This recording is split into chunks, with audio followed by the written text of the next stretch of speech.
ॐ नमो भगवते वासुदेवाय। ॐ नमो भगवते वासुदेवाय।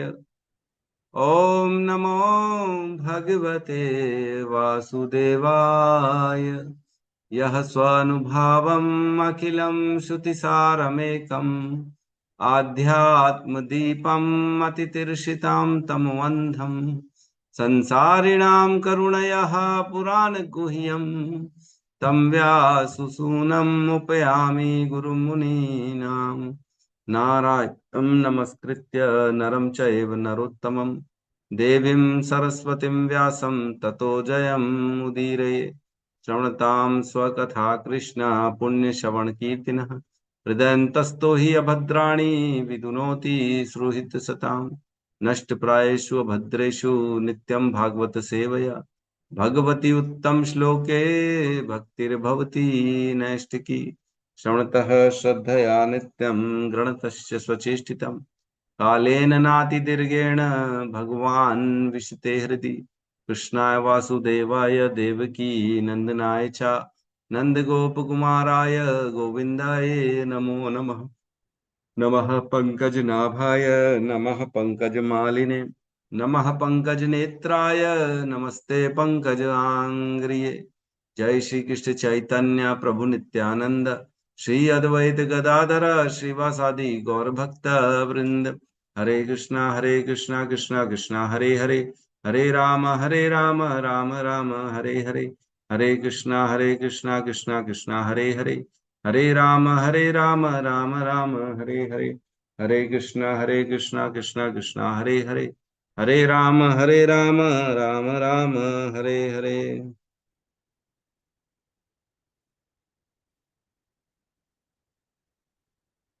हरे कृष्णा। तो सभी का स्वागत है प्रातःकालीन श्रीमद् भागवतम के सत्र में। तो आज हमारे भक्तों की संख्या कम हो गई है।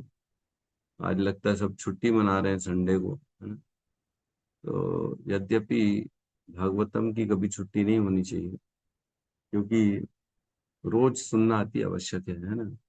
जिसकी निष्ठा होगी वो रोज सुनेगा, जिसकी निष्ठा नहीं होगी वो नहीं सुनेगा, है ना।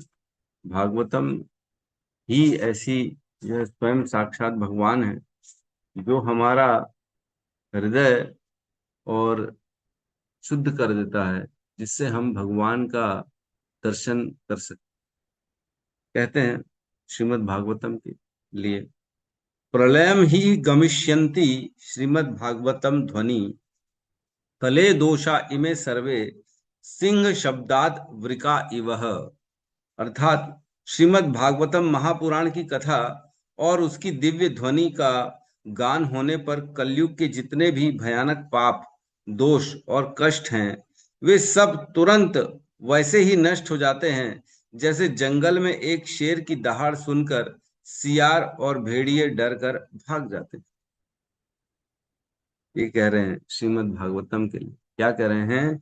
प्रलयम ही गमिष्यन्ति श्रीमद् भागवतम ध्वनि कले दोषा इमे सर्वे सिंह शब्दात वृका इव। जो कलयुग के सभी दोष हैं, पाप हैं, कलयुग में व्यक्ति विचलित है, व्यक्ति में बेचारा अधर्म कर रहा है, न चाहते हुए भी अधर्म कर रहा है व्यक्ति, है ना। तो कलयुग के जितने भी कलमश भरे पड़े हुए हैं, जहां देखो वहां कहीं ना कुछ काम क्रोध लोभ मोह मद मात्सर्य चल रहा है। टीवी देखो तो कुछ ना कुछ गंदे विचार आ रहे हैं, पिक्चर देखो तो गंदे विचार आ रहे हैं। अरे कहाँ देखें, क्या करें, जहां जा रहे हैं वहां कुछ ना कुछ पाप है। खुद से भी पाप हो जा रहा है, अनजाने में भी पाप हो जा रहा है। क्या करोगे, कलयुग के इतने सारे दोष हैं। लेकिन कह रहे हैं अगर कलयुग के दोषों से बचना है तो श्रीमद् भागवतम की ध्वनि ऐसी है, उसकी कथाएं ऐसी हैं, जैसे सिंह दहाड़ता है जंगल में और सारे के सारे जीव जंतु बाकी पशु पक्षी भाग जाते हैं। वैसे ही श्रीमद् भागवतम की दहाड़ ध्वनि से सभी कलयुग के पाप जो होते हैं, कलमश जो होते हैं, वो भाग जाते हैं। अरे वो तो ऐसे रोज हम जब श्रवण करते हैं तो हम कलयुग से बचे रहते हैं। लेकिन जो रोज श्रवण नहीं करेगा वो कलयुग से कैसे बचेगा? कलयुग तो सदा प्रहार कर रहा है अपना, और दिन भर चौबीसों घंटे लगा हुआ है। कैसे मैं इसका पतन करा दूं, कैसे इसको मैं पतित बना दूं, कैसे इसके अंदर गंदे भाव डाल दूं, कैसे इसको काम क्रोध लोभ मोह मद मात्सर्य में फंसा दूं। उसका काम ही यही है, उसकी ड्यूटी यही है। और हम अगर अपनी बुद्धि से काम नहीं करेंगे तो प्रकृति हमसे काम करवा लेगी, है ना। ये माया प्रकृति है, तीन गुणों की प्रकृति है। वो हमें फंसा के अपने हिसाब से काम करा देती है। और हम स्वतंत्र नहीं हैं, हम बिल्कुल भी स्वतंत्र नहीं हैं। और हमको पता ही नहीं पड़ता है कि हम प्रकृति के हिसाब से काम करते जाते हैं। तो जो बद्ध अवस्था में व्यक्ति है, जिसने आध्यात्म का ज्ञान ग्रहण नहीं किया है, उसका जीवन कैसा है? उसका जीवन केवल और केवल तीनों गुणों के द्वारा और जो प्रारब्ध है उसके अनुसार उसका जीवन चलता है। वह अपने जीवन में स्वतंत्र नहीं होता। उसके सारे कार्य, उसके सारे कर्म फल, उसकी सारी इच्छाएं प्रकृति के अनुसार संचालित होती हैं। और वह काम करता है और वो सोचता है कि मैं कर रहा हूं। एक मेरे सामने प्रश्न आया था, है ना, कि अरे, आप बोलते हो कि जीवन जीना चाहिए, भगवान का नाम जप करना चाहिए, और सपोज करो कोई ऐसे खानदान में पैदा हो रहा है, मांस काटने वाले के जो है, जो उसके घर में कोई पैदा हो रहा है बच्चा, तो उसको कौन सिखाएगा कि ये तुम गलत करो? वो तो बचपन से गलत कर रहा है। तो इसमें कैसे उसकी स्वतंत्रता आ गई? उसको तो कुछ खबर ही नहीं है। कैसे समझे हम कि कोई जो है स्वतंत्र है भी कि नहीं? उसको तो कोई ज्ञान ही नहीं। उसका तो पूरा जीवन उसी मांस काटने में निकल जाएगा, उसको कोई बताने वाला ही नहीं रहेगा। आप बताते हो भगवत गीता पढ़ो, मांस मत खाओ, ये मत खाओ, मदिरा मत पियो, तो आप लोग अपनी बात बताते हो। कुछ लोग होते सुनते हैं, लेकिन बेचारे ऐसे लोगों की तो कोई गतीच नहीं है। क्या करेंगे वो लोग? क्या माने हम? क्या भगवान उनसे वही कराना चाहता है? क्या उनको मौका भी नहीं देना चाहता है भगवान कि एक बार तुम जो है शुद्ध बन जाओ? तो इस प्रकार के प्रश्न का उत्तर आता है जो 5 श्लोक भगवत गीता 5.14, उसमें कहते हैं, न कर्तृत्वम न कर्माणि लोकस्य सृजति प्रभु, न कर्म फलम संयोगम स्वभावस्तु प्रवर्तते। कह रहे हैं, शरीर रूपी नगर का स्वामी देहधारी जीवात्मा न तो कर्म का सृजन करता है, न लोगों को कर्म करने के लिए प्रेरित करता है, न ही कर्म फल की रचना करता है। यह सब तो प्रकृति के गुणों द्वारा ही किया जाता है। क्या कह रहे हैं? कह रहे हैं जो कर्म जो है, जो देहधारी जीवात्मा है, जो हमारे अंदर की जीवात्मा है, वो किसी भी कर्म को नहीं करती है। ना तो कर्म का सृजन न करती है, ना ही कर्म के लिए किसी को प्रेरित करती है, और ना ही कर्म के फलों को भोगती है। ये तो प्रकृति के द्वारा ऑटोमेटिक कराया चला जाता है, और उसको पता ही नहीं पड़ता। उसको लगता है मैं कर रहा हूं। जैसे एक फैक्ट्री है, सपोज करो, है ना, जिसमें पोल्ट्री फार्म है, उसमें चूजे पैदा हुए, छोटे छोटे जो बच्चे होते हैं मुर्गे के, वो पैदा होते हैं।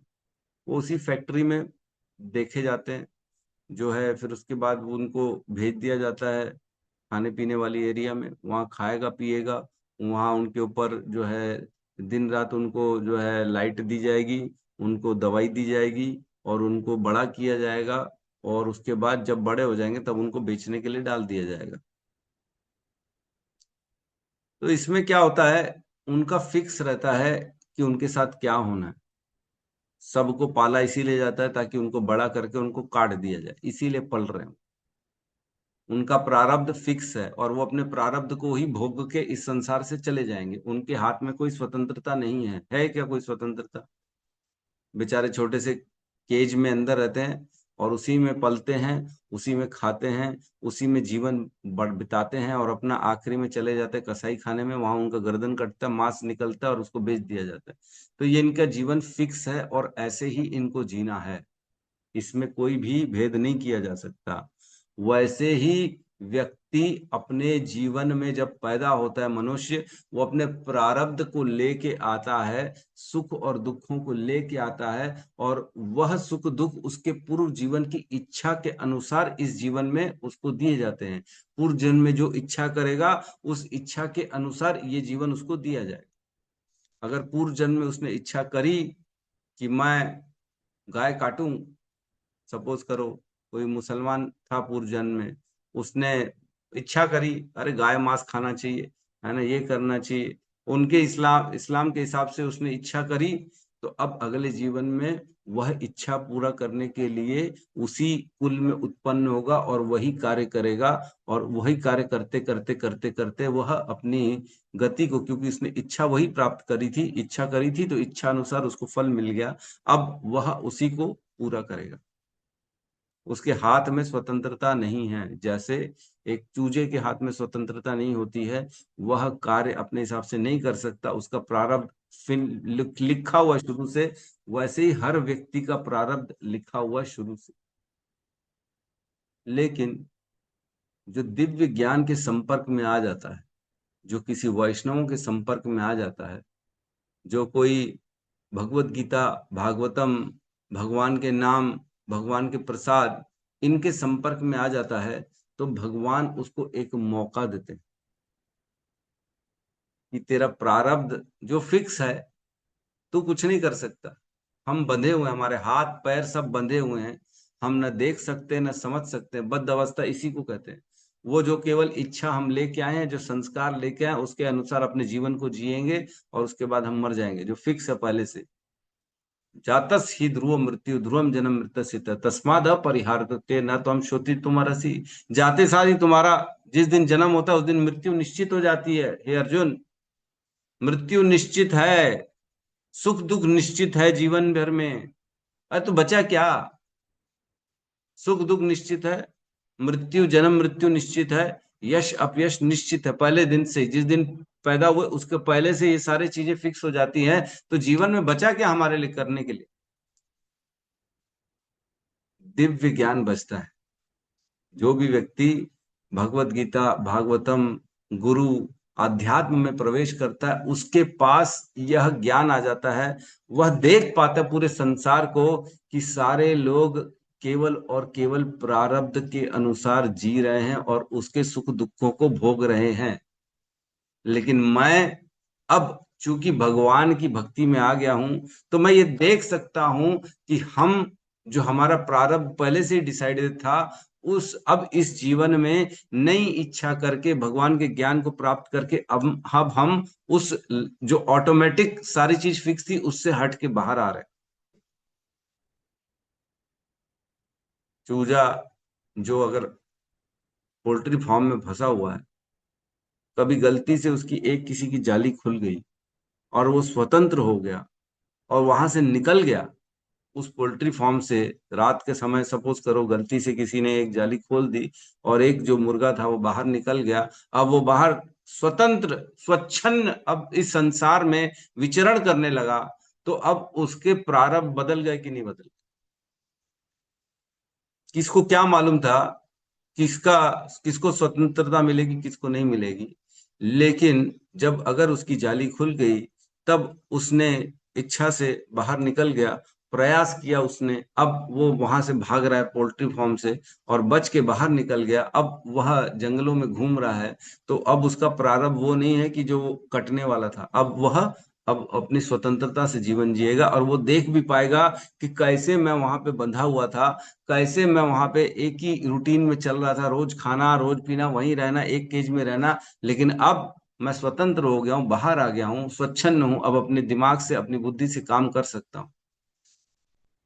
वैसी हमारा जीवन भी होता है, सब लोग जी रहे हैं, सब लोग का जन्म हो रहा है, सब लोग खा रहे हैं, सब लोग पी रहे हैं केवल सुख के लिए और दुख भोग रहे हैं और बाद में मर जा रहे हैं। सबका एक ही पैटर्न है, लेकिन जो भक्ति करता है वो इससे बाहर निकल जाता है और वो अपने लिए नया स्थान बनाता है, इस जन्म मृत्यु के चक्र से बाहर निकलता है, वो भगवान की भक्ति करता है, भगवान का नाम जप करता है, वो आध्यात्म को देखता है, सभी बद्ध अवस्थाओं दूसरे जीवों को देखता है, कैसे वो केवल एक ही काम कर रहे हैं, जो उनका भाग्य है उनको भोगना, और कुछ उनके हाथ में नहीं है।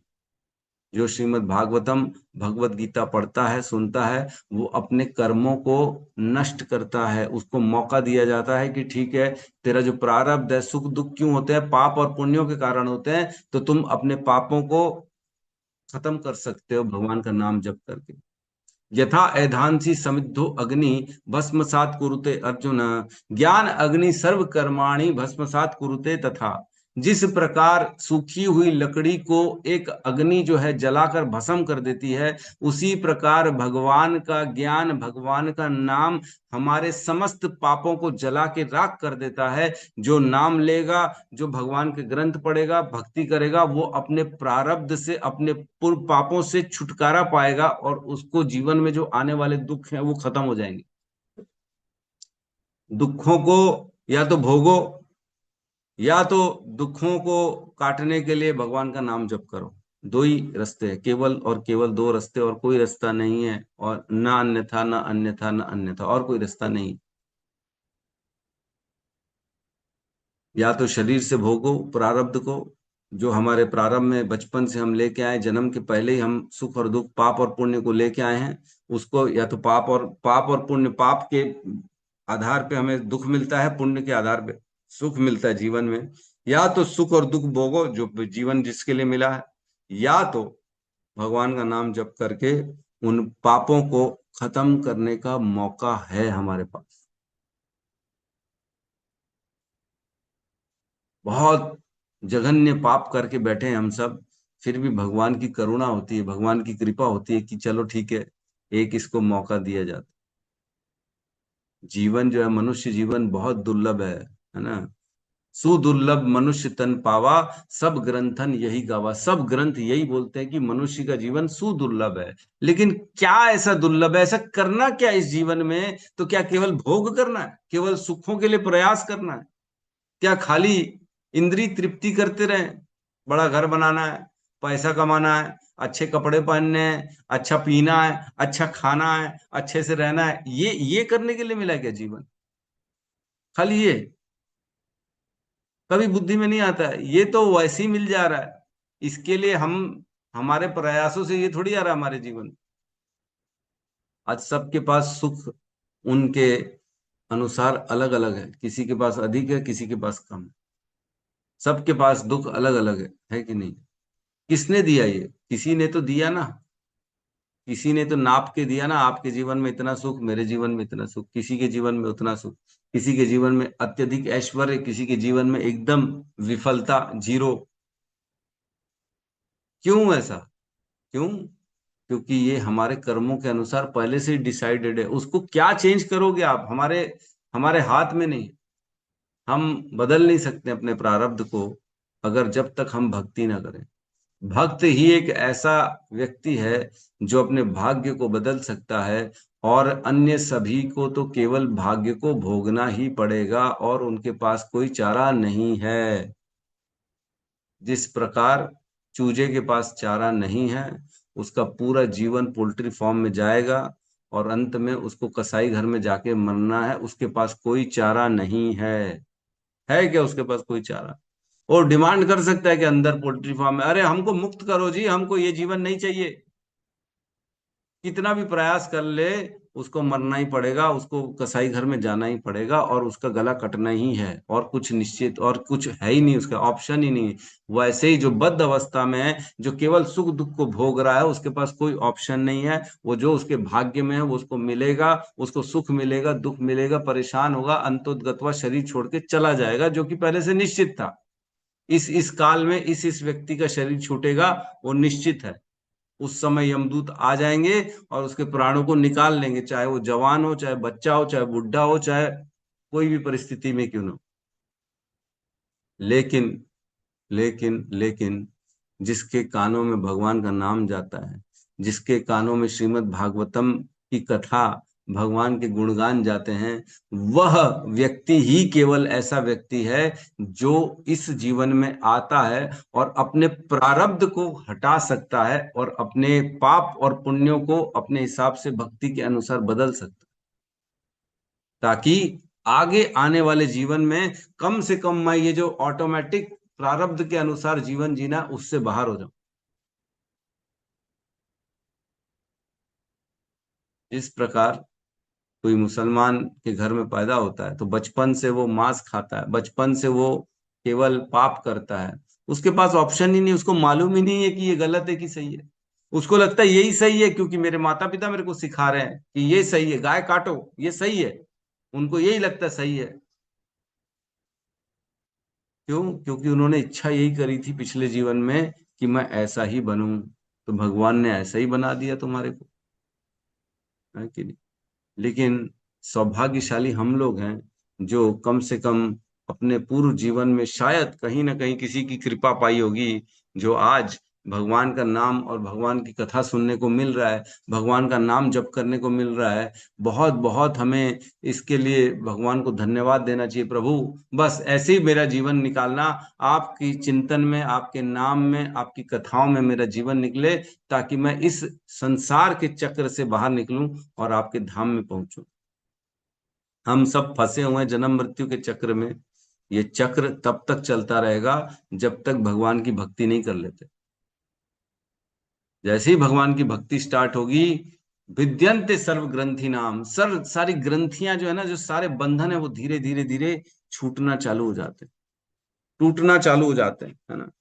जैसे ही हम भगवान के ग्रंथों को पढ़ते हैं, भगवान के कथाओं को सुनते हैं, नाम जप करते हैं, तब सारे के सारे ग्रंथ जो है, लिखा है 1.2.21, कहते हैं, भिद्यते हृदय ग्रंथिश्च छिन्दन्ते सर्व संशय क्षीयन्ते चास्य कर्माणि दृष्ट एवात्मन ईश्वरः।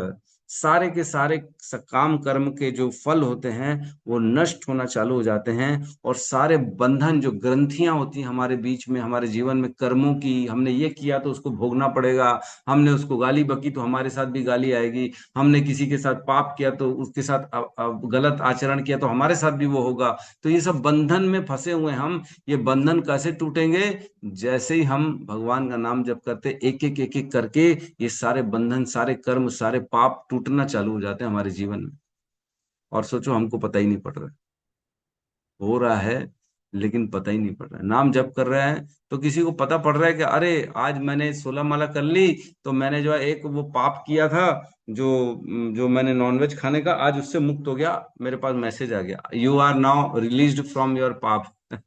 ऐसा तो होता नहीं, लेकिन हो रहा है और पता ही नहीं पड़ रहा है। ऐसा लग रहा है नाम जप करने से कुछ हो भी रहा है कि नहीं हो रहा है, लेकिन हो रहा है, पता ही नहीं पड़।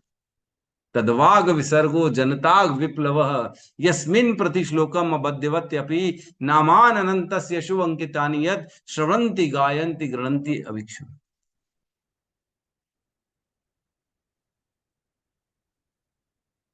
तो जो साधु जन होते हैं वो इसीलिए भगवान का श्रवन्ति गायन्ति गृणन्ति साधवः, जो साधु होते हैं ये इसीलिए भगवान का नाम सुनते हैं, भगवान का नाम बोलते हैं और भगवान का नाम ही जपते हैं। क्यों? क्या मिल रहा है उनको, साधुओं को ऐसा करने से? हमको लग रहा है वो बेवकूफ हैं, वो लोग अपना काम धंधा छोड़ के क्या जाके हरिद्वार में, है ना, वृंदावन धाम में बैठे हैं और वो लोग नाम जप कर रहे हैं। क्या मिल रहा है उनको? ऐसे दाढ़ी बढ़ा के बैठे हैं, भगवा पहन के बैठे हैं, क्या मिल रहा है? हमको लग रहा है अरे उनके पास क्या पैसा नहीं होगा ना, निर्धन है बेचारे, करेंगे क्या, इसलिए जाके वहां बैठे हैं, भिक्षा कर रहे हैं और खाली भगवान के भरोसे उनका जीवन चल रहा है। और हमारा जीवन तो हम मेहनत करके अच्छा बना रहे, समृद्ध कर रहे अपने आप को, अपने प्रयासों से हम अपने जीवन में सुविधा दे रहे हैं, अपने जीवन को मतलब ऐश्वर्य युक्त कर रहे हैं। और उनके पास क्या ऑप्शन नहीं क्या? उनके पास भी ऑप्शन है, लेकिन वो करना नहीं चाहते, क्योंकि जो अमूल्य समय है जीवन का, जो हमारे पास इतना बड़ा जो संपत्ति है, समय की संपत्ति है, वो केवल भोगों में चली जाएगी, टीवी देख के चली जाएगी। 3 घंटे टीवी देख लेंगे तो क्या मिलेगा हमारे? पिक्चर देखने गए 3 घंटे, क्या मिला? समय गया, मन में अलग अलग गंदी भोग की भावना आ गई। ये भी पालूं, अरे कितनी सुंदर है, कितना बढ़िया वातावरण है, कितनी बढ़िया गाड़ी चला रहा है, कितना सुंदर मोबाइल है, कितने बढ़िया कपड़े हैं। हमारे मन में इच्छा जागृत हो रही है देख के, भगवान की इच्छा तो नहीं आई ना।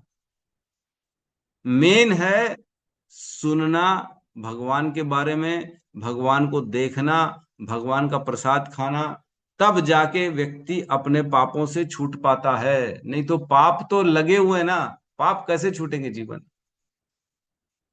है ना। तो व्यक्ति जो भगवान की भक्ति में लगा है, वही एक हमारे अपने खुद के प्रारब्ध को बदल सकता है, अदरवाइज कोई नहीं बदल सकता। कहते हैं ना, यत् कीर्तनम यत् स्मरणम यदीक्षिणम यद्वंदनम यत् श्रवणम यद अर्हणम लोकास्य सद्यो विदुनोति कल्मषम, लोकस्य सद्यो विदुनोति कल्मषम तस्मै सुभद्र श्रवसे नमो नमः। क्या कह रहे हैं सुखदेव गोस्वामी कह रहे हैं, जिनका केवल कीर्तन मात्र से उनके बारे में बोल देंगे तो हमारे हृदय के सारे पाप धुलना चालू हो जाएंगे। उनके बारे में अगर सुन लेंगे तो हमारे हृदय के पाप धुलना चालू हो जाएंगे। उनका स्मरण कर लेंगे तो हमारे पाप धुलना चालू हो जाएंगे। जब हम उनके बारे में उनका वंदन कर लेंगे तो हमारे पाप धुलना चालू हो जाएंगे। जब उनको अर्पण कुछ कर देंगे तो हमारे पाप धुलना चालू हो जाएंगे। केवल उनका दर्शन करने मात्र से पाप धुलना चालू हो जाए। लोकस्य सद्यो विदुनोति कलमशम, सारे कलमश जो होते हैं, सारे के सारे कलमश जो होते हैं वो विदुनोति धुलना चालू हो जाते। भगवान कहते हैं ना, बड़ा सुंदर श्लोक है, अभी आएगा 8वें अध्याय में 2.8 में। कहते हैं कि प्रविष्ट कर्ण रंध्रेन, अगर प्रविष्ट कर्ण रंध्रेन, आगे कहते हैं बड़ा सुंदर है, स्वभाव नाम सरोरुहम दुनोति शमलम कृष्ण शलीलस्य यथा शरद। प्रविष्ट कर्ण रंध्रेन, अगर किसी के कर्ण कान के जो ये कान है ना, कान के पर्दे में श्रीमद् भागवतम भगवान का नाम प्रवेश करता है, सपोज करो प्रवेश करता है, प्रविष्ट कर्ण रंध्र, केवल प्रवेश मात्र किया, तो क्या कहते हैं उससे, स्वभाव नाम सरोरुहम, उसका जो स्वभाव होगा व्यक्ति का, वो भगवान के नाम के द्वारा सरोरुहम मीन्स कमल के जैसा निर्मल बन जाएगा।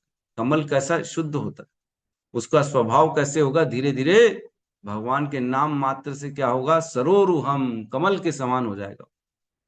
और क्या कह रहे हैं, धुनोति शमलम कृष्ण, और उसके चित्त में जो भी पाप है, जो भी गंदगी है, उसको धोते हैं। सली धुनोति शमलम, सारे के सारे पाप उसके हृदय के वो धुलना चालू हो जाएंगे कृष्ण के द्वारा। धुनोति शमलम कृष्ण कैसे, सलीलस यथा शरद, जैसे शरद ऋतु आती है, उसमें बारिश आती है, बारिश से सारा वातावरण शुद्ध हो जाता है, जो तालाब होते हैं उनका जल स्वच्छ हो जाता है।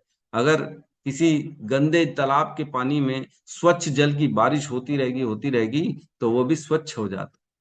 शरद ऋतु आती है तो कैसे वातावरण शुद्ध लगता है, सारे पेड़ हरे भरे एकदम साफ सुथरा लगता है। वैसे ही भगवान हमारे हृदय में समस्त चीजों को शुद्ध कर देते हैं, पापों को काट देंगे, हमारे स्वभाव को शुद्ध कर देंगे, एकदम कमल के जैसा निर्मल बना देंगे। प्रविष्ट कर्ण रंध्रे न, लेकिन प्रविष्ट करना चाहिए, कर्ण कानों में प्रवेश तो करे, तब तो, प्रवेश ही नहीं करेगा। हम तो क्या जो है संसार का पॉप गाना सुनेंगे, हम तो वो सुनेंगे दारू वाले गाने, पार्टी वाले गाने। अरे प्रभु आप लोग ये क्या सुनते हो प्रभु, और इंग्लिश गाना चल रहा है उनके में, उनको मजा आ रहा है उसमें, वही गांव में सुनेंगे, नाचेंगे, डांस। अरे तुम केवल गाना बदल लो ना, नाचना तो है उसमें, क्या नाचो, भगवान के कीर्तन में नाचो, तो कम से कम कुछ परिवर्तन तो आएगा जीवन में, कुछ पाप तो खत्म होंगे, कुछ तो उद्धार होगा हमारा। यही नहीं समझते हैं लोग, उनको लगता है नहीं नहीं, हम तो केवल जो है ना एडवांस कर रहे हैं, मॉडर्न जमाना आ रहा है, हम एडवांसमेंट में हैं। तो आज की बड़ी दुविधा है, लोगों के बीच में इतना बड़ा कंफ्यूजन है कि भक्ति क्यों करते हैं, है ना। लोगों को लगता है जो भक्त हैं ये लोग भावुक हैं। अरे इनका मन भगवान में लग गया है ना, इसलिए इनको उसमें मजा आता है। उनको क्या लग रहा है, मजे के लिए ये भक्ति कर रहा है। और हमको मजा कहाँ आता है? हमको तो संसार में खाने पीने में मजा आता है। तो ठीक है ना भैया, तुमको वहां मजा आता है तुम वो करो, हमको मजा यहाँ पे आता है तो हम ये करते हैं। अरे भैया, क्या भक्त मजे के लिए कर रहा है? अपने आनंद के लिए भक्ति कर रहा है? क्या मजा आ रहा है 3 बजे उठ के? माता जी को, हिमांशी माता जी 3 बजे उठ जाती है हमारे, सुबल प्रभु, आनंदायनी माता जी 3, 3:30, 4 बजे उठ जाते हैं सब लोग। नाम जप कर रहे, एकांत में बैठ के मच्छर काट रहे हैं, है कि नहीं? तकलीफ चल रही है, नींद आ रही है, आंखें बंद हो रही हैं, इसमें क्या मजा आ रहा है? कोई आनंद आ रहा है? कोई मजा आ रहा है क्या? मजा तो नहीं है ना। लेकिन ये मालूम है कि आज अगर ये कर लेंगे तो कल हमारा जीवन आनंद से भरा रहेगा। आज तकलीफ जो है इसको सहन कर लें तो कल हमारा जो भविष्य है वो बहुत ही सुखमय हो जाएगा। क्योंकि आज इसको करने से मात्र जो है व्यक्ति अपने आप को शुद्ध कर लेगा, और जब शुद्ध हो जाएगा तो भगवान के धाम जाएगा, इस जन्म मृत्यु के चक्र से बाहर हो जाएगा, इस पाप सुख दुख से परे हो जाएगा वो व्यक्ति। उसको भगवान के चरण में सर्वदा आनंद मिलेगा, वहां शाश्वत जीवन जिएगा भगवान के धाम में, जहां पे वैकुंठ, किसी भी प्रकार का कुंठ नहीं है। वैकुंठ जाएगा, बिना कुंठा के रहेगा वहां पे, है कि? इसलिए व्यक्ति प्रयास करता है कि मैं इसी जीवन में कैसे भी करके भगवान के चरणों में प्रेम प्राप्त कर लूं, नाम जप करके अपने आप को शुद्ध कर लूं, अपने हृदय की ग्रंथियों को काट डालूं, अपने सारे कर्मों को भगवान को अर्पित कर दूं, ताकि मेरे अंदर, मेरे ऊपर कर्म का बंधन ना लगे, है ना? कर्म का बंधन अलग लग रहा है, जो कर्म कर रहे हैं उसका बंधन चढ़ता जा रहा है। किसी को पैसा नहीं दिया, अगर कोई आ गया किसी को गाली बक दी, तो कर्म का बंधन लग गया है। किसी का पैसा खा के बैठे हैं, सपोज करो 5,000, 10,000, तो अब क्या होगा? उसके चक्कर में दोबारा जीवन लेना पड़ेगा, और उसका कर्जा चुकाने के लिए अगले जीवन में फिर से उसके पास जाना पड़ेगा और उसको पैसा देना पड़ेगा, और अब तो ब्याज के साथ में देना पड़ेगा। तो ऐसा अगर हमको लग रहा है कि हम किसी का पैसा खा के बड़े वाह वाह बेवकूफ बना लिया, पैसा खा लिया, अब तो क्या है, अब ऐश करो। अरे भैया, ये पैसा खाया हुआ पचेगा थोड़ी, ये निकल जाएगा और अगले जीवन में आना पड़ेगा इसको देने के लिए वापस। ये कर्म का बंधन है। अवश्य में भोक्तव्यम कृतम कर्म शुभाशुभम, जो भी शुभ और अशुभ कर्म करते हैं उसको भोगना ही पड़ेगा। ना शियते भुगते कर्म कल्प कोटि शतैरपि, कितने भी योनि क्यों ना निकल जाए, कितने भी जीवन क्यों ना निकल जाए, किसी का भी कोई भी हमारे द्वारा किया गया कर्म बंधन वो खड़ा रहता है और वो दोबारा हमको वापस करना पड़ता है। आज माता पिता की सेवा बच्चे कर रहे हैं। किसी किसी माता पिता के बच्चे उनको गाली भी दे रहे हैं, किसी किसी माता पिता के बच्चे उनका वध कर दे रहे हैं, पैसे नहीं दे रहे दारू पीने के लिए, तो कितना पेपर में आता है, कुल्हाड़ी ली बेटे ने, माँ की गर्दन काट डाली, पैसा नहीं दिया दारू के लिए। तो ऐसा भेद क्यों आ रहा है? क्या कारण है? कारण यही है, कर्म का बंधन है। जिसने पूर्व जन्म में सेवा करी थी उसको इस जन्म में भी सेवा मिलेगी। जिसने पूर्व जन्म में कटु वचन कहे थे उसको इस जन्म में अब कटु वचन वापस मिलेंगे। जिसने पूर्व जन्म में मर्डर किया था, इस जन्म में अब उसी का मर्डर हो जाएगा, उसी को मार दिया जाएगा। कर्म का बंधन चल रहा है, लोग देख के भी नहीं समझ रहे हैं। उनको लग रहा है ओहो कलयुग है, ये तो कलयुग है और कुछ नहीं है, ये तो होता रहता। अरे होता कैसे रहेगा जी? अपने कर्म सुधारो तो आगे तुम्हारे साथ नहीं होगा। आज हम अपने कर्म नहीं सुधारेंगे तो कैसे हमारा भविष्य सुखमय हो पाएगा? लोगों को लगता है बस चालाकी से अपने अपना फायदा कर लो, और चालाकी से तो हम जी चालाकी से कर लेते हैं, हमारा काम हो जाता है। ऐसा नहीं होता जी, चालाकी से कुछ नहीं होता, सब धरा का धरा रह जाएगा। और यहाँ पे सारे के सारे जो है बंधनों को वापस करने आना पड़ेगा, जो खाया पिया है वो वापस करने आना पड़ेगा। किसी का, प्रभुपाद कहते थे 10 रुपए भी अगर हमारे पास है ना, तो उस 10 रुपए के कारण सोचो दोबारा जन्म लेना पड़ जाएगा। इसलिए जिसका भी याद है जिसको भी लेन देन अगर हमको करना है तो उसको जाके दे दो, भैया पकड़ो तुम्हारा पैसा, हाथ जाके, मेरे को नहीं चाहिए। या वो पैसा जाके भगवान को दे दो, मंदिर में डाल दो, हे भगवान ये मेरे पास पैसा आया हुआ है, आओ आपको वापस कर रहा हूँ, आप उसको दिलवा देना भैया, मैं तो इस बंधन से छुटकारा पा लिया। इसी से लेना है तो ये विचार कर लो कि भैया मेरे को देना था पैसा, पिछले जन्म में मैंने इसका पैसा खाया था, इस जन्म में इसने मेरा पैसा खा लिया, बात बराबर, अब हमारा कोई लेना देना नहीं है, नमस्कार, ना मेरे को इससे पैसा लेना है, ना मेरी कोई इच्छा है इससे वापस लेने की। ऐसा विचार कर लो तो बंधन से छूट गए, है ना? नहीं तो बंधन खड़ा रह जाएगा, दोबारा आना पड़ेगा इस संसार में, फिर मनुष्य योनि में आना पड़ेगा या अन्य योनियों में आना पड़ेगा उस कर्म को, बंधन को काटने के लिए। फिर नए कर्म करेंगे, फिर उनको भोगने के लिए आना पड़ेगा, फिर नए कर्म फिर भोगना पड़ेगा, इसी में लगे हुए पूरा जीवन, तो बचा क्या फिर? वही तो कह रहे हैं ना भगवत गीता में, ना कर्मा ना कर्तृत्वे न कर्माणि लोकस्य सृजति प्रभु। ना शरीर के अंदर जीवात्मा कोई कर्म का सृजन करता है, ना ही वो कर्म करने की प्रेरणा कराता है, ये तो सब प्रकृति के द्वारा कराया जाता है। वो कर्म फल भी नहीं भोग रहा, वो सारे के सारे उसके द्वारा किए गए जो बंधन थे उसी को भोग रहा है, और कुछ नहीं चल रहा, ऑटोमेटिक जीवन चल रहा है उसका। अपने आप को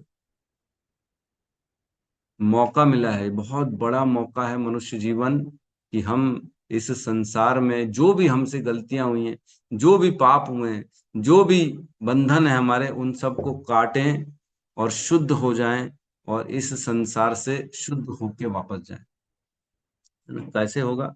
तो कहते हैं, एतत् संसूचितम ब्रह्मन तापत्रय चिकित्सितम, है ना, यद ईश्वरो भगवती कर्म ब्रह्माणि भावितम। इसको हमने पढ़ा था पहले स्कंद में, उसमें कहते कैसे कर्म के बंधन से छुटकारा होगा, कैसे क्या करना पड़ेगा। तो कह रहे एतत् संसूचितम ब्रह्मन, ये समस्त लोगों ने ये बताया है ना, कि विद्वान द्वारा यह निर्धारित किया गया है, एतत् संसूचितम ब्रह्मन तापत्रय चिकित्सितम, ये जो दुख हमारे जीवन में आ रहे हैं, इनकी चिकित्सा क्या है, इनका उपचार क्या है। जीवन में दुख नहीं चाहिए सबको, यही यही तो है ना उद्देश्य, दुख नहीं चाहिए ना, इसीलिए तो कार्य कर रहे हैं। तो इसका उपचार है क्या? लोग काम करते पैसा कमाते सोचते मेरे जीवन से दुख चला जाएगा, लेकिन इससे नहीं जाने वाला। कैसे जाएगा? यद ईश्वरो भगवती, भगवान के शरणागत होके कर्म ब्रह्मादि कर्म कर्म ब्रह्माणि भावितम, सारे कर्म भगवान को अर्पित कर दो, और सारे कर्म अर्पित कर दोगे तो आप उन कर्म के बंधनों से मुक्त हो जाओगे, और उसमें जो पाप और पुण्य है उससे छुटकारा मिल जाएगा, तब आपके जीवन में दुख नहीं आएगा। 1.5.32, 1.5.32 अनुवाद इस प्रकार, हे ब्राह्मण व्यासदेव, विद्वान द्वारा यह घोषित किया गया है कि समस्त कष्टों तथा दुखों के निवारण का सर्वोत्तम उपचार यह है कि अपने समस्त कर्मों को पूर्ण पुरुषोत्तम भगवान की सेवा में समर्पित कर दिया जाए। समस्त कर्मों को भगवान को समर्पित कर देंगे, तब हम इन सभी तापत्रय चिकित्सितम, ये जो तीन प्रकार के ताप आ रहे हैं ना जीवन में, आदि दैविक, आदि आत्मिक, आदि भौतिक। आदि दैविक मीन्स देवताओं के द्वारा जो ताप आ रहे हैं, बाढ़ आ जा रही है, कोरोना आ जा रहा है, और अन्य अन्य जो प्रलय आ जा रही है, छोटी मोटी गर्मी इतनी आ जा रही, भीषण गर्मी आ जा रही है, ये सब आदि दैविक दुख आता है जीवन में। आदि भौतिक मीन संसार में दूसरों के द्वारा, है ना, मच्छर काट रहा है, सांप काट रहा है, दूसरे व्यक्ति हाथ पैर तोड़ रहे हैं, गाली बक रहे हैं, ये सब क्या है? दूसरों के द्वारा दिया गया जो ताप है, ये आदि भौतिक कहलाता है। और आदि आत्मिक अपने अंदर से ही, अंदर से हृदय में डिप्रेशन आ रहा है, मन में जो है भावना आ रही है सुसाइड की, मेरे जीवन में कुछ अच्छा नहीं हो रहा, मैं फेलियर हूं, मैं ये हूं, मैं वो हूं, इस तरह का भाव आ रहा है। तो आध्यात्मिक भाव, ये तीन तरह के ताप आ रहे हैं व्यक्ति के, हर किसी के जीवन में, और इसी में परेशान है हर व्यक्ति, और वो अपना उद्धार समझ ही नहीं पा रहा है कि मेरे जीवन में मैं करूं क्या, क्योंकि उसे मालूम ही नहीं है कि करना क्या है, क्योंकि उसे भगवत गीता पढ़ाई नहीं गई, क्योंकि उसने कभी भगवत गीता सुनी नहीं, उसने कभी नाम जप किया नहीं, वो कभी ऐसे वैष्णवों के संग में नहीं रहा जो भगवान के भक्त हैं।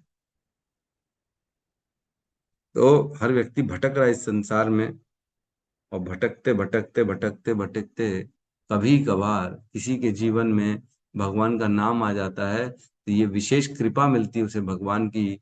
और वह अगर इस कृपा को एनकैश नहीं किया, अगर इसके प्रति वो शरणागत नहीं किया, तो दोबारा उसको उसी सुख दुख वाले, जो भाग्य प्रारब्ध वाले उसमें डाल दिया जाएगा। जो ऑटोमेटिक मोड में सुख दुख भोग रहा है, जन्म मृत्यु चल रहा है, उसमें डाल दिया जाएगा। लेकिन जो व्यक्ति भगवान का नाम के प्रति सचेत हो जाता है, भगवान के भक्तों के संग में आके भक्ति करता है, वह उस जगह से निकाल के बाहर कर दिया जाता है कि अब इसका समय आ गया है, ये अब जो चक्र चल रहा है जन्म मृत्यु का, उससे बाहर निकालेगा। अब ये अपना भाग्य अलग बनाएगा, ये भगवान के धाम जाने वाला व्यक्ति है ना।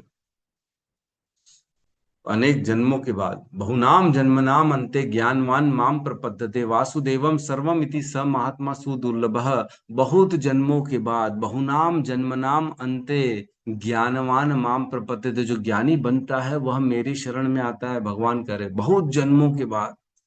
बहुनाम जन्मनाम अंते, है ना, ज्ञानवान माम प्रपद्यते, जो भगवान की भक्ति कर रहा है बेसिकली वो ज्ञानी है। और वह इस ये ऐसे कर पा रहा है, ऐसा क्यों कर पा रहा है? क्योंकि उसने बहुत जन्म बिता चुके हैं। हमारे आपके अनेक अनंत जन्म हो चुके हैं, हमें एक भी याद नहीं है। लेकिन दूसरों को पैदा होते और मरते देख के कम से कम अनुमान तो लगा सकते कि हाँ जन्म मृत्यु हो रही है, मैं भी ऐसे ही पैदा हुआ था और मैं भी एक दिन ऐसे ही मर जाऊंगा। तो मरने के बाद क्या होगा? फिर दोबारा पैदा होंगे, फिर मरेंगे, मरेंगे तो जन्म मृत्यु चलता रहेगा। इस प्रकार मेरे भयंकर जन्म हो चुके। भगवान कहते भी हैं बहुनाम ही अपना क्या कहते हैं, भगवत गीता के चौथे अध्याय में श्लोक है ना, जिसमें कहते हैं हे अर्जुन, तुम्हारे मेरे अनेक जन्म हो चुके हैं। बहुने बहुनामी व्यतानी जन्मानी तव च अर्जुन, तान्याम तस्याहम वेद सर्वाणि न त्वम वेद परंतपः। तुम्हारे और मेरे बहुत जन्म हो चुके हैं अर्जुन, लेकिन तुम किसी को याद नहीं रख सकते, और मैं सबको याद रखता हूँ, मुझे सब याद है ना। तो भगवान जो है, बहुनी में व्यतीतानी, बहुनी में व्यतीतानी जन्मानी तव च अर्जुन, बहुनी में व्यतीतानी, तुम्हारे और मेरे बहुत जन्म हो चुके हैं अर्जुन, तुम्हारे भी बहुत जन्म हो चुके हैं। सिर्फ और सिर्फ जैसे पोल्ट्री फार्म में चूजा पैदा होता है, उसका भाग्य, उसका टारगेट, उसका निश्चित रहता है कि वो मरेगा कहाँ, जाके कसाई घर में मरेगा। वैसे ही हमारे भी जन्म हो चुके बहुत सारे, हमारे मृत्यु भी हो चुकी बहुत सारी, सब पहले से निश्चित था। लेकिन अब हे अर्जुन, तुम मेरे ज्ञान में आए हो, अब इसको धारण करो, मेरे शरण में आओ, और समस्त पापों से मुक्त होके तुम मेरे वैकुंठ धाम में आ जाओगे, है ना। भगवान कहते हैं ना कि जो महात्मा होता है वह इस दुखालयम शाश्वतम ना अपनोति महात्मा सन सिद्धिम पराम गति माम उपेते तु कौंतुए पुनर्जन्म न विद्यते। जो मेरे शरण में आता है उसका दोबारा पुनर्जन्म नहीं आता, और वो इस संसार, जो दुखमय संसार है, उसमें दोबारा उसका जन्म नहीं होता।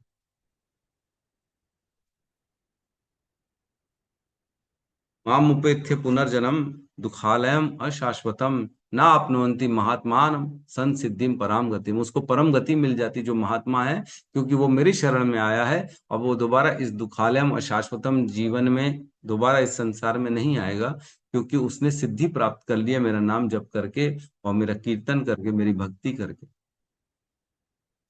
तो हमको भगवान के शरण में जाना चाहिए। माम उपेत्य पुनर्जन्म दुखालयम शाश्वतम, अगर दोबारा इस चक्र में नहीं जाना है तो भगवान की भक्ति करनी पड़ेगी, यही एक मौका है।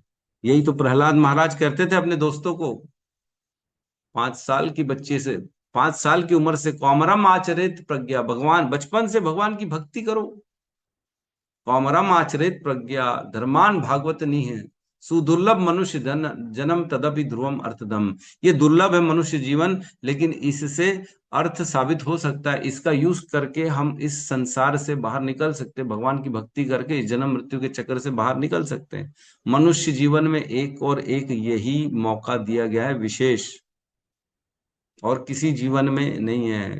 कुत्ता बन जाएंगे तो क्या जय श्री राम बोल पाएंगे, हरे कृष्णा बोल पाएंगे? नहीं बोल पाएंगे। गधा बन जाएंगे तो क्या बोल पाएंगे, हरे कृष्णा कृष्ण कृष्ण हरे हरे, हरे राम राम राम? नहीं बोल पाएंगे। लेकिन मनुष्य जीवन में मौका दिया गया है कि आप पढ़ो, गुरु के अनुगत हो जाओ, गुरु के आदेश के अनुसार भक्ति करो और साधना करो और अपने जीवन का उद्धार करो। जीवात्मा जब तक भगवान के धाम नहीं जाती है, तब तक अलग अलग योनियों में केवल और केवल वो भ्रमण कर रही है, और केवल अपना जो समय खराब कर रही है। वो शरीर मिल रहा है, शरीर को अपना समझ रही है, शरीर के अनुसार सुख दुख भोग रही है और चले जा रही है, और कुछ नहीं। यद्यपि जीवात्मा इन सब से परे है ना? बताया ना, न कर्तृत्वे न कर्माणि लोकस्य सृजते प्रभु। वो जीवात्मा को इन सब से कोई लेना देना नहीं है, कर्म से, कर्म के फलों से, है ना? कर्म के लिए किसी को प्रेरणा भी नहीं देता है, कर्म फल से भी कोई लेना देना नहीं जीवात्मा का। लेकिन फिर भी क्योंकि हम अपने शरीर को मैं समझते हैं, इसलिए हम सोचते हैं मैं कर्म कर रहा हूं और मैं इसको भोग रहा हूं। ऐसा कुछ भी नहीं। हम कुछ नहीं कर रहे हैं, ये पहले से ही प्रारब्ध के अनुसार हमारे जीवन में हो रहा है। और वो उस हमको केवल ऐसा लगता है कि मैं कर रहा हूं। जैसे पिक्चर देखने जाते हैं मूवी हॉल में, थिएटर में, लाइट बंद कर दी जाती है कि नहीं? और बढ़िया सीन चलाया जाता है एक के बाद एक के बाद एक। हमको ऐसा लगता है कि खुद अंदर सुख दुख आना चालू हो जाता है, अपने आप को इमेजिन करना चालू करते हैं, वाह वाह कितना सुंदर है। कोई गंदी घटना होगी, कोई बहुत ज्यादा दुख वाली घटना होगी, तो हमारे भी आंख से आंसू आ जाते हैं कि ओ हो, इतना दुख कैसे हो रहा है, कैसे? तो वो क्या वाकई में हमारे साथ हो रहा है? नहीं हो रहा। लेकिन हमको केवल इस बात का भ्रम हो रहा है कि मैं उसके साथ हूं और वो घटना मेरे सामने हो रही है, इसलिए उसका सुख और दुख हमको होता है। यद्यपि वहां केवल एक पर्दा है और कुछ नहीं है। ये भ्रम होता है। उसी प्रकार जीवन में भी भ्रम होता है कि ये मेरे करने से सुख आ रहा है, मेरे करने के कारण दुख आ रहा है। लेकिन ऐसा कुछ नहीं है, सुख दुख ऑटोमेटिकली आता है। जो प्रारब्ध में किया गया है वो ऑटोमेटिकली आएगा।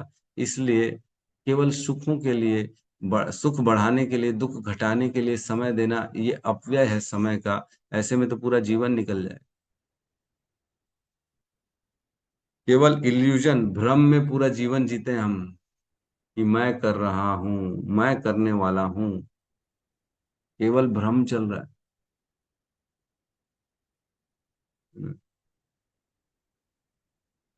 ठीक है। किसी का कोई प्रश्न है तो हम ले सकते हैं। यश शर्मा जी कहिए।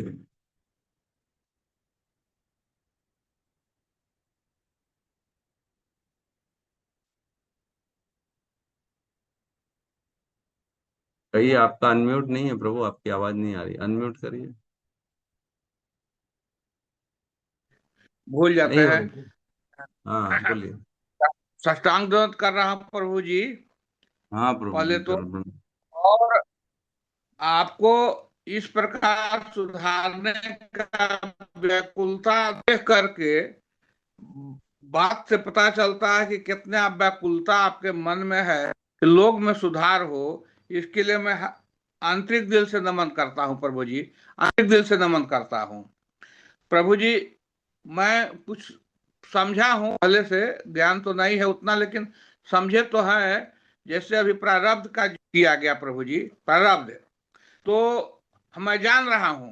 अब आपने वर्णन इसमें कर चुके हैं, लेकिन विभक्त क्रम वाइज कितना है प्रभु जी? अगर यह मैं जान रहा हूं, मुझसे कहिएगा तो मैं बताऊंगा लेकिन मैं प्रभु जी के द्वारा जानना चाहता हूँ, ये नहीं कि मैं परीक्षा के हिसाब से कर रहा हूँ, ऐसा भाव नहीं मेरे मन में है। लेकिन जैसे प्रारब्ध का है, तो और कितने कर्म, जैसे सात्विक राजस और तामस है, तो इसी कर्म में भी, ये अध्यात्म में जो प्रारब्ध के अनुसार है, वो कर्म कितने हैं प्रभु जी, उसका का प्रक्रिया है, और बने तीन कर्म का इसका कितने हैं, कर्म प्रश्न हो कितने गया हैं? एक तरह से। जी जी जी, ये संसार कर्म प्रारब्ध जैसे हम्म आपने कर्म वर्णन ऐसा कर देखो, चुके हैं। हमने हमने पढ़ा है, कर्म की जो बताई गई श्रेणियां, वो 4 श्रेणियां बताई गई हैं। एक नियत कर्म होता है, एक नैमित्तिक, एक नियत कर्म होता है, एक नैमित्तिक कर्म होता है, और एक आपातकालीन कर्म होता है। और 4 कर्म थे। गौतम बुद्ध प्रभु याद है क्या आपको?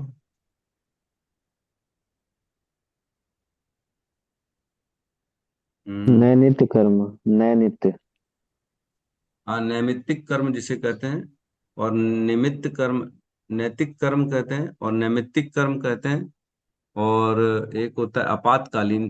3 प्रकार के कर्म बताए गए थे हमारे शरीर, हमारे जीवन में, है ना? फिर जी कुछ कहना प्रभु जी, चाहते हम, थे? हाँ हाँ, प्रभु जी, कहिए। कहना चाह रहे हैं, आपने तीनों कर्म का वर्णन प्रभु जी कर चुके हैं। इस कथा में हम्म हम लोग को समझाने के लिए तीनों का वर्णन कर चुके हैं।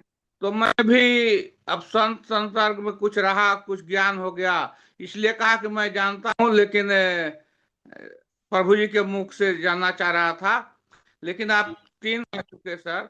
तो हम लोग जो संत महात्मा से, अपने गुरु से, या जो भी सुने हैं, पहला संचित कर्म है, जो जन्म जन्मांतर का, जिसने आपने कह चुका। दूसरा प्रारब्ध है, जो उसके अनुसार हम लोग को अभी मिला है। और तीसरा है क्रियामान, जो हम लोग कर रहे हैं या करवा रहे हैं प्रभु जी। ये 3 कर्म का हम जानते हैं। तो संचित कर्म के अनुसार जन्मों जन्मांतर का, अब आपने तीनों का वर्णन प्रभु जी कर चुके हैं, तीनों का वर्णन कर चुके हैं इस कथ में। अभी इसमें गौर से सुन हम्म रहा था, तो संचित कर्म जो है जन्म जन्मांतर का है, जो उसके अनुसार फिर प्रारब्ध मिलता है, प्रारब्ध भाग में। अब भाग में तो मिल गया, मनुष्य जन्म मिल गया। अब क्रियमाण में शुरू होता है कि मैं क्या कर रहा हूं। क्रियमाण, अब मेरा तो ड्यूटी है कि मैं नहीं कर नहीं, रहा इसको हूं। हम जो है ना एक और नाम से जानते हैं। हमने एक श्लोक पढ़ा था, प्रारब्ध अप्रारब्ध फलम पापम कूटम बीजम फलेन मुखम क्रमणेव ही प्रलीयन्ते विष्णुर भक्ति आत्मनः। उसमें ये जो आप बताए हैं, इसका पूरा गहराई से हमने वर्णन किया है। 3 प्रकार के ये जो कर्म हमने जो किए हैं, उसके फल होते हैं अप्रारब्ध के रूप में, जो हमारे पास रहते हैं। एक होता है प्रारब्ध, और एक होता है कूटम, और एक होता है बीजम। ये 4 प्रकार से ये मिलते हैं। तो ठीक है, इसमें एक एक्चुअल में प्रवृत्ति होती है, एक कर्म नहीं होता, एक प्रवृत्ति होती है, इसलिए 3 ही माने गए हैं। ठीक है, आप एकदम सही कह रहे हैं। लेकिन इसकी गहराई से हमने बहुत बार चर्चा करी है। तो संचित बोल लो, चाहे उसको जो है इस प्रकार का, तो मतलब अलग अलग जगह अलग अलग नाम लिए गए, लेकिन है एक ही चीज। जैसे रामचरितमानस में पढ़ेंगे, तो वो सिंचित असिंचित इस तरह से बताया गया है। और इधर पे भागवतम में पढ़ेंगे तो प्रारब्ध अप्रारब्ध और कूटम बीजम, इस 4 नाम से उसको जाना जाता है। तो इस प्रकार का वर्णन हमने ऑलरेडी किया हुआ है, बिल्कुल है। आपका व्याकुलता देख करके प्रभु जी, अब हमको लगता है कि आप कितने सुधार पा रहे हैं। लेकिन प्रयास तो करना ही है।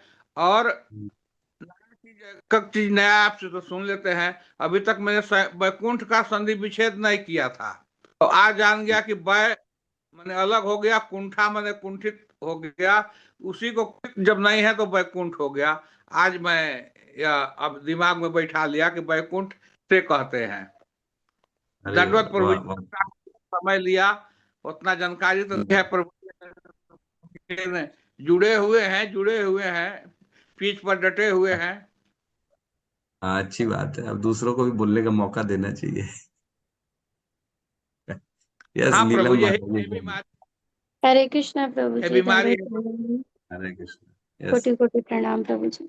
हाँ तो जी माता जी। मैं ये बोल रही थी कि जो भी आपने आज क्लास में जितने भी श्लोकास बताए हैं, चाहे वो भगवत गीता के हैं या किसी के भी है, क्या उसको आप ग्रुप में आप डाल देंगे, सारे श्लोक जो हाँ भी वो थे? तो हमारे है ना, सत्यम प्रभु एक्सपर्ट है, वो सब डाल ही देते हैं। खासकर जो आपको आपने सबसे स्टार्टिंग में एक श्लोका बताया था ना, सबसे स्टार्टिंग में एक श्लोका थी। हाँ हाँ हाँ कौन हाँ, वो भी मैं भी आ रहा था माता जी। कौन सा श्लोक बताया था? शुरू अनुवाद में जो बताओ। कि बाघ दहाड़ता है, नहीं बोले थे प्रभु जी हाँ कि अच्छा जी अच्छा, प्रभु यस जी, यस जैसे यस यस। शेर। हाँ हाँ यस यस, जी। जी प्रभु, सारे बाघ। श्लोक को आप प्लीज डाल दीजिएगा ग्रुप में प्रभु जी। हाँ तो सत्यम प्रभु आप सुन पा रहे हैं कि नहीं सुन पा रहे हैं? जी प्रभु है जी। ना? प्रलयम ही गमिष्यन्ति श्रीमद् भागवत ध्वनि कले दोषा इमे सर्वे सिंह शब्दाद वृका इवह। तो ये श्लोक है। अब कहाँ का श्लोक है ये तो आप ढूंढ के डाल दीजिए, है ना? मेरे पास तो लिखा हुआ है। नहीं ये ठीक है, भागवतम का नहीं है। एक बार 1.2 श्लोक रिपीट 2। करेगा प्रभु जी। प्रलयम ही गमिष्यन्ति श्रीमद् भागवत ध्वनि।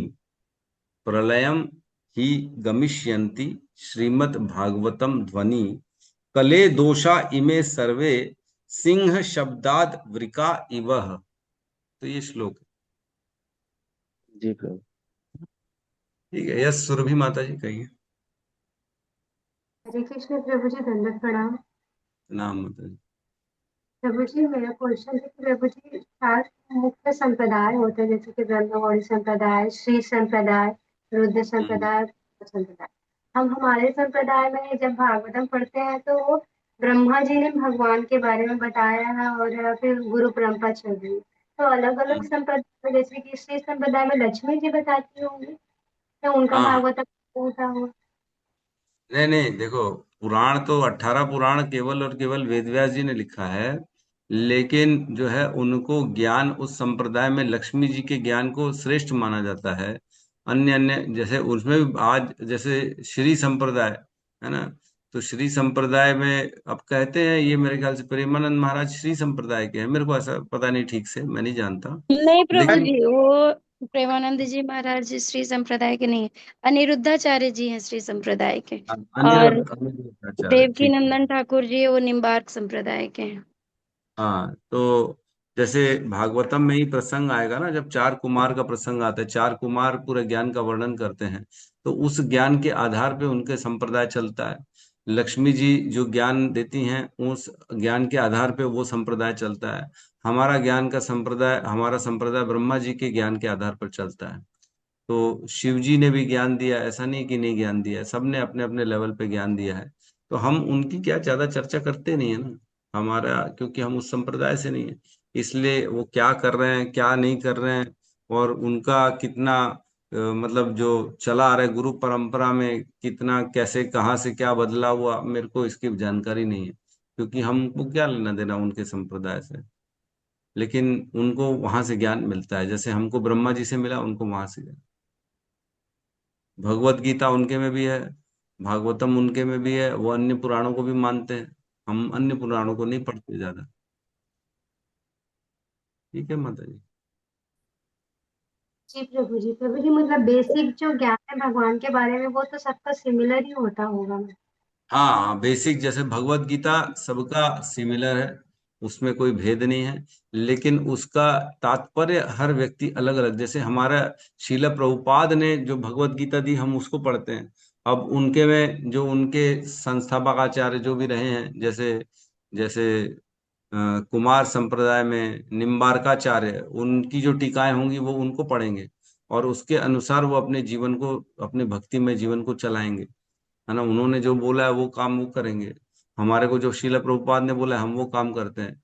जो इवन ब्रह्मा जी, हमारे में तो स्वयं भगवान चैतन्य महाप्रभु आए, तो जो उन्होंने मंत्र दिया हम उसका उच्चारण करते हैं, उनके में कुछ और मंत्रों का उच्चारण करेंगे वो लोग।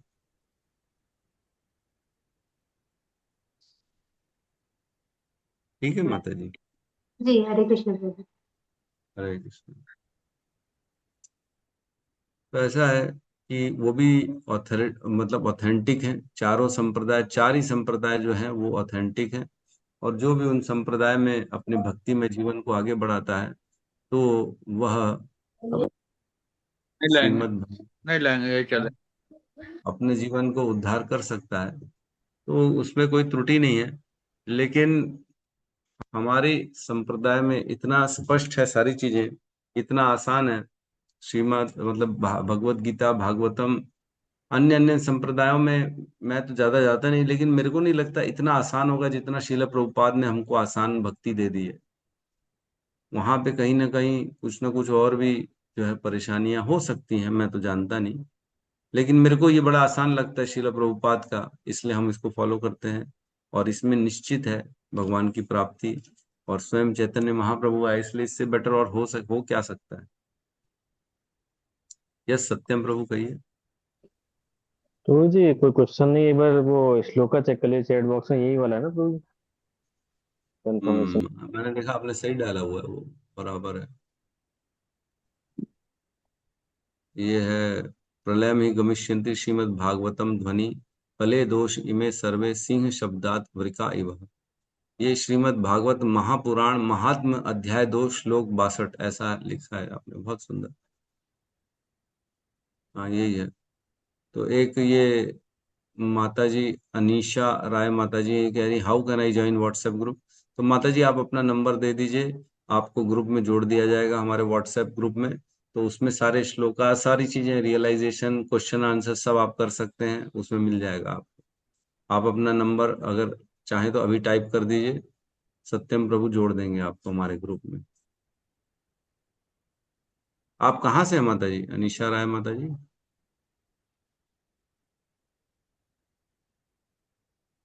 सत्यम प्रभु नंबर देख पा रहे हैं आप? जी ब्रो। है ना? ये नंबर आप जोड़ लीजिए, चैट बॉक्स में नंबर आया हुआ है, हमारे ग्रुप में जोड़ लीजिए। कोरबा से है माता जी अनीशा राय माता जी। तो सुरभि माता जी की पक्का आप फ्रेंड व्रेंड होंगी मेरे को लगा। सुरभि माता जी कोरबा से ही है ना? ठीक है, ठीक है। तो अन्य किसी पर- के कोई प्रश्न है? प्रभु जी, इस बार थोड़ा सा वो क्या जंगल में शेर जैसे दहाड़ता है, उसका थोड़ा सा ऊपर का थोड़ा सा समझा दो, अच्छा, ठीक है। थोड़ा सा। हाँ, तो ये भागवतम महात्म्य का श्लोक है, जिसमें कह रहे हैं, प्रलयम ही गमिष्यन्ति श्रीमद् भागवत ध्वनि, है ना, कले दोषा इमे सर्वे सिंह शब्दात वृका इव। तो कह रहे श्रीमद् भागवतम महापुराण की कथा और उसकी दिव्य ध्वनि का ज्ञान होने पर कलयुग के जितने भी भयानक पाप, दोष और कष्ट हैं, वे सब तुरंत वैसे ही नष्ट हो जाते हैं जैसे जंगल में एक शेर की दहाड़ सुनकर सियार और भेड़िए डरकर भाग जाते। तो ये श्रीमद् भागवतम महात्म का श्लोक है, जिसमें कह रहे देखो, ये हमारी मजबूरी है कि कलयुग में हमको रहना है, और कलयुग के पापों को हमको करना ही पड़ता है, न चाहते हुए भी। जो है अशुद्धता आ जाती कई बार खाने में, है ना, उसको खा लेते, पता ही नहीं पड़ रहा है। अब घी मंगाया है, अब डुप्लीकेट घी आ गया, वो चर्बी से बनाया हुआ घी है सपोज करो, ऐसे ही चल रहा है बाजारों में, तो है कि नहीं, तो वो खा लिया, व्यक्ति न चाहते हुए भी पाप हो गया। बोन चाइना की कप प्लेट है, उसमें खाना खा लिया, तो हड्डियों से बनी हुई है ना बोन चाइना, पता ही नहीं उसको, और उसको ज्ञान ही नहीं है, और मजबूरी में मतलब गलती से उसने खा लिया क्योंकि ज्ञान नहीं, तो पाप हो रहा है। रोज खा रहा है बोन चाइना की प्लेट में खाना, रोज पाप हो रहा है, पता ही नहीं पड़ रहा है उसको। तो ये कलयुग का क्या है, दोष है। कलयुग के कलमश ऑटोमेटिकली व्यक्ति के जीवन में आ जाते हैं, उसको पता ही नहीं पड़ता, है ना। बेल्ट पहन रहा है लेदर का, तो चमड़े का, उसमें पाप है। जूता पहन रहा है चमड़े का, तो उसमें पाप है, उसमें पशु का वध हो चुका है। तो पता ही नहीं उसको, उसको तो लग रहा है ये तो फैक्ट्री से बन के आता है ना, इसमें कहाँ कोई जो है पशु वध थोड़ी हुआ इसमें, किसी को मालूम ही नहीं।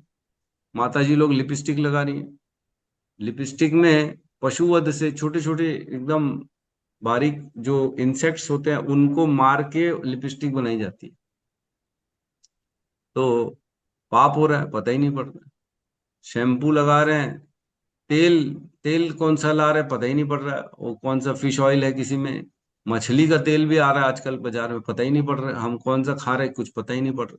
तो कलयुग में जो होता है अज्ञान के कारण, है ना, और मजबूरी के कारण बहुत सारे ऐसे पाप हो जाते हैं हमको पता ही नहीं पड़ते हैं। तो इतने सारे पाप व्यक्ति कलयुग में करता है, लेकिन श्रीमद् भागवतम की ध्वनि से क्या होता है, उस व्यक्ति के जीवन में ये सारे के सारे पाप ऐसे भग जाते हैं, जैसे शेर शेर दहाड़ता है तो सब सारे छोटे मोटे पशु पक्षी पक्षी भग जाते हैं, वैसे ही सारे दोष सारे पापों से व्यक्ति मुक्त हो जाता है कलयुग के, जब वो श्रीमद् भागवतम की शरण में आता है।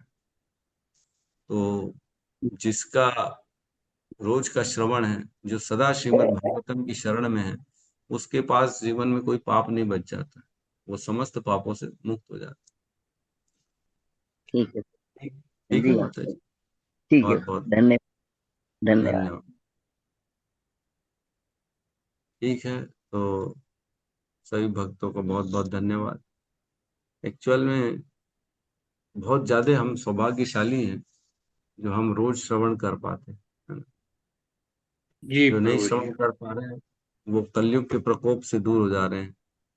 क्या हो रहा है, दिन भर माया भी लगी हुई है हमारे पीछे, है ना, और हम अपने प्रयास करके अपने आप को भगवान की शरण में ले जाना चाहते हैं, लेकिन पीछे से खींच रहे हैं ना माया, कलयुग, ये सब खींच रहे हैं हमारी टांग को।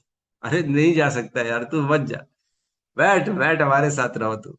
वो खींच रहे हैं हमारे को दिन रात, और हम अपने शक्ति से प्रयास कर रहे हैं, नहीं नहीं मैं भागवतम सुनूंगा, नाम जप करूंगा, मैं प्रसाद पाऊंगा, निकलने दो निकलने दो। वो कर रहे नहीं नहीं बैठ, पिक्चर दिखाते तेरे को, हैं खिलाते पिलाते तेरे को आराम से एसी में बिठाते, छोड़ ना क्या करेगा। तो दोनों के बीच में हमारा जो है ना, जूझ रहे हैं हम बैठ के, कभी कोई जीतता है कभी कोई जीत जाता है। जिसकी निष्ठा भगवान के भागवतम में होगी, तो वो सदा भगवान के भागवतम को चुनेगा, और वो इन सब चीजों से मुक्त होता चला जाएगा। लेकिन जिसके अंदर इतनी निष्ठा नहीं है, जो अभी परिपक्व नहीं है, जिसने श्रद्धा भी डेवलप नहीं करी है, क्योंकि समय लगता है ना कलमशों को, ये एक ऐसा ग्रेजुअल प्रोसीजर है। जितना जितना शरणागति, जितना जितना श्रवण, उतना उतना शुद्धि, और उतना उतना भगवान की शरणागति बढ़ती जाएगी। फिर प्रेम बढ़ेगा, फिर सेवा बढ़ेगी भगवान की, उसमें आनंद आने लगेगा, संसार की चीजों से दूर होता चला जाएगा। तो धीरे धीरे धीरे धीरे धीरे बढ़ता है। तो जितनी कम श्रद्धा, उतना दोनों में फंसा रहेगा। अच्छा ये करूं कि वो करूं, सो जाता हूं, कौन उठेगा, छोड़ो आज छुट्टी मार देते हैं, कल सुन लेंगे। तो ये क्या है, श्रद्धा भी छोटी है, अभी बहुत कच्ची श्रद्धा है। तो श्रद्धा धीरे धीरे परिपक्व बढ़ती है, तब व्यक्ति के अंदर निष्ठा आती है, और जब निष्ठा आ जाती है ना, अनर्थ निवृत्ति और निष्ठा, इसके बाद फिर कोई बहुत ज्यादा परेशानी नहीं रहती। परेशानी कहाँ तक है, अनर्थ निवृत्तियों तक ही परेशानी। जब तक हमारे अनर्थ भरे पड़े हुए हमारे अंदर, कूटम बीजम जो पुराने संस्कार है पाप करने के, वो भरे पड़े हुए, वो कटने में टाइम लगता है उनको, है ना। तो वो धीरे धीरे धीरे धीरे वो, जैसे मैंने बताया ना, प्रविष्ट कर्ण रंध्रेन, जैसे ही कान में प्रवेश करते हैं तो धीरे धीरे क्या होता है, स्वभावम नाम सरोरुहम, धीरे धीरे भगवान का नाम क्या करता है, हमारे स्वभाव को कमल के जैसे बनाता है। धुनोति शमलम कृष्ण, धीरे धीरे भगवान कृष्ण स्वब्द होते हैं। सारे शमलम मीन्स पाप, काम क्रोध लोभ मोह सब धोते हैं। और सलील से यथा शरद, जिस प्रकार शरद ऋतु का जल एक साथ तो नहीं साफ कर पाएगा ना, एक बारिश में तो पूरा जल साफ नहीं होगा, भयंकर बारिश लगेगी तब जाके जल साफ हो पाएगा। एक अगर सपोज करो कांच के ग्लास में गंदा पानी लेंगे, उसमें साफ पानी डालते रहेंगे डालते रहेंगे डालते रहेंगे डालते रहेंगे, तो कितनी देर बाद पूरा पानी साफ होगा, थोड़ा समय लगता है, एकदम से तो नहीं होता है। तो जब बाल्टी भर के पानी ग्लास में जाएगा, साफ पानी, तब जाके जो पुरानी गंदगी वो सब बाहर निकल जाएगी, और शुद्ध पानी अंदर ग्लास में बच जाएगा, है ना। तब समय लगता है। तो वैसे ही धीरे धीरे धीरे धीरे श्रवण श्रवण करते करते करते करते एक समय आएगा जब हम पूर्ण रूप से शुद्ध बन जाएंगे, और सदा फिर भगवान का ही चिंतन करेंगे, और कुछ पसंद ही नहीं आएगा, और कहीं आनंद आएगा ही नहीं। अभी भी हमारे बीच में ऐसे लोग हैं जिनको संसारी वार्ता में आनंद नहीं आता, पिक्चर नहीं देखते, टीवी नहीं देखते, न्यूज़पेपर नहीं पढ़ते। क्यों नहीं पढ़ रहे भाई, क्योंकि अब उसमें आनंद खत्म हो चुका है, अब उसमें आनंद नहीं आता। आता है क्या? अभी भी कौन देखता है क्या? पिक्चर जाता है क्या? 3-3 घंटा कोई देखता है? मेरे को तो 3-4 साल हो गए मेरे ख्याल से, मैंने तो पिक्चर नहीं देखी। मतलब मूवी थिएटर में जाके नहीं देखी। ऐसे बच्चे कभी घर में टीवी भी चलाते तो बचपुरी में बैठ जाता हूँ, लेकिन ऐसा मैं कोई स्पेशली बैठ के भाई पिक्चर जाना है देखने, ऐसा नहीं देखता। हाँ, नहीं कोई प्रभु देखता है? जी, सब सिनेमा पेपर हॉल न्यूज जाके पेपर देखा सब जाता है बंद क्या? नहीं। बंद हो गया आखिरी प्रभु जी। आखिरी पिक्चर तो वही देखे थे हम लोग, प्रहलाद महाराज की, मेरे घर महाअवतार नरसिंह। है कि नहीं? मैं वही थिएटर। बोलने जा रही थी कि प्रभु जी उसी को देखने के लिए गए थे पिक्चर हॉल। नरसिंह नरसिंह। ऐसा ऐसा लग रहा था हॉल में ही घुसे हुए बहुत टाइम। हरे कृष्णा हरे हरे कृष्णा हरे हरे कृष्णा कृष्णा हरे कृष्णा कृष्णा कृष्णा कृष्ण हरे कृष्ण हरे हरे राम हरे हरे राम हरे हरे राम राम राम राम राम राम हरे हरे। हरे कृष्ण कृष्ण कृष्ण। ग्रंथराज श्रीमद् भागवतम की जय। जय जय समस्त भक्त वृंद की जय। जय जगत जय गुरु श्रील प्रभुपाद की जय। जय। जय। निताई गौर प्रेमानंदे हरि हरि हरि बोल। हरि हरि हरि बोल। हरि हरे बोल। कृष्णा प्रभु जी दंडवत कृष्ण प्रभु जी दंडवत प्रणाम। हरे कृष्णा प्रभु जी दंडवत प्रणाम। जय हरे वैष्णव दंडवत हरे प्रणाम। कृष्णा प्रभु जी दंडवत प्रणाम। बहुत बहुत धन्यवाद प्रभु जी। प्रणाम हरे कृष्ण। प्रणाम। हरे शतानंद प्रभु जी। प्रणाम प्रणाम हरे कृष्ण।